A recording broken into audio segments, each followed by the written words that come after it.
Järgmiseks päevakorrapunktiks on Elva linnavolikogu määruse nr 9 ranitsetoetuse määramise ja maksmise kord Elva linnas muutmine. Ettekandjaks palun Alo Rebane. Aitäh! Austatud volikogu, nagu volikogu esimees juba mainis, siis vastav määrus on vastu võetud 2006. aastal, mille siis Elva linna maksma esimesse klassi minevatele lastele vanematele ranitsetoetust. Algselt oli siis see summa 1000 krooni lapse kohta, kui tulid eurot kasutusse, siis see muudeti, ümardati natuke siis 64 euro peale.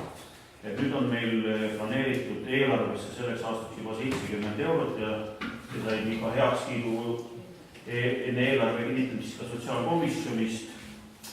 Ja siis koos selle muudatusega muudaks ka määruse sõnastust, et kus varem oli siis kirjas see, et iga eelarve aasta vaadatakse see summa üle, kuna see, see maksta summa on olnud niisugune pidev, et ei ole muudetud vahepeal, siis lihtsalt pannagi praegusesse uude korda sisse, et toetuse määr on 70 eurot lapse kohta. Kui ma muudetakse, siis tuleks jälle uue ettepanekuga volikokku.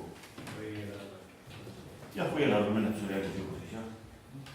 Kas on avaravasele küsimusi?